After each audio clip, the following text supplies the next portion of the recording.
আসসালামু আলাইকুম ভিউয়ার্স, কেমন আছেন সবাই? আশা করি অনেক ভালো আছেন এবং সুস্থ আছেন। আজকে চলে এলাম খুবই মজাদার বিকালের একটি নাস্তা রেসিপি নিয়ে। আশা করি আপনাদের অনেক ভালো লাগবে। চলুন দেখা যাক। প্রথমে আমি একটি মিক্স বোল নিয়েছি, এর মধ্যে আমি দিয়ে দিচ্ছি 1.5 কাপ ময়দা, 4 টেবিল চামচ পরিমাণ সয়াবিন তেল, পরিমাণ মতো লবণ এবং 1 চামচ চিনি। এখন হাত দিয়ে ভালোভাবে মাখিয়ে নিচ্ছি। সবগুলো উপকরণ একসঙ্গে প্রথমে এভাবে মিশিয়ে নিতে হবে হাত দিয়ে মাখিয়ে মাখিয়ে। তারপর আমি নরমাল পানি দিয়ে একটি ডো তৈরি করে নেব। অল্প অল্প পানি দিয়ে আমি ডোটা তৈরি করে নিচ্ছি হাত দিয়ে মাখিয়ে।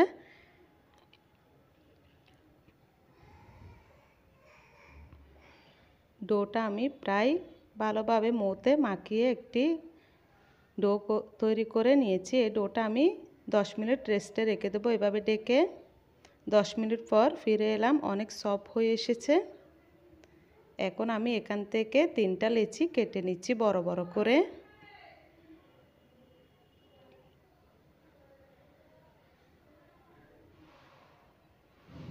এখন আমি সিদ্ধ করে আলু ম্যাশ করে নিয়েছি। এখানে আমি 5টি মিডিয়াম সাইজের আলু সিদ্ধ করে ম্যাশ করে নিয়েছি। এখন আমি এর মধ্যে 5-6টা কাঁচামরিচ কুচি করে এবং 2টা পেঁয়াজ কুচি করে, অল্প করে ধনেপাতা কুচি করে দিয়েছি। একটি সিদ্ধ করে ডিম গ্রেট করে দিয়েছি এবং দিয়ে দিলাম একটি ম্যাজিক মশলা এবং স্বাদমতো লবণ। এখন সবগুলো উপকরণ এভাবে ভালোভাবে মাখিয়ে নিতে হবে।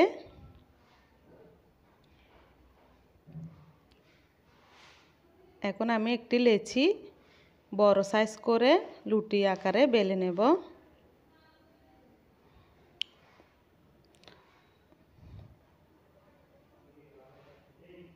আমি বড় সাইজ করে একটি লুটি বেলে নিচ্ছি।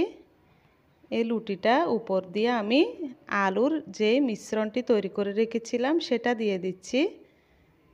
এভাবে চারপাশে ছড়িয়ে ছিটিয়ে দিয়ে দিলাম। এখন একটি ছুরি দিয়ে ঠিক এভাবে কোনাকুনি করে কেটে নিচ্ছি।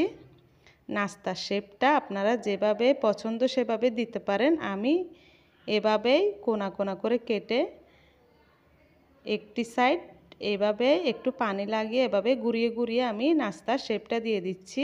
নাস্তার শেপটা ঠিক এরকমই হবে। সবগুলো নাস্তা আমি একই নিয়মের করে বানিয়ে নিয়েছি। এখন এই নাস্তাগুলো আমি তেলের মধ্যে ভেজে নেব। চুলায় একটি কড়াইয়ে পরিমাণ মতো তেল দিয়ে দিলাম। তেল গরম হয়ে আসলে আমি একে একে নাস্তাগুলো তেলের মধ্যে দিয়ে দিচ্ছি।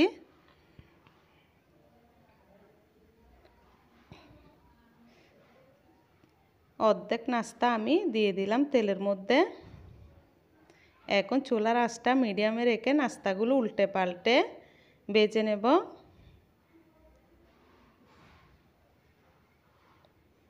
এই নাস্তা তৈরি করা একদম সহজ। 3-4 মিনিটের মধ্যে নাস্তাটা তৈরি করা হয়ে যায়।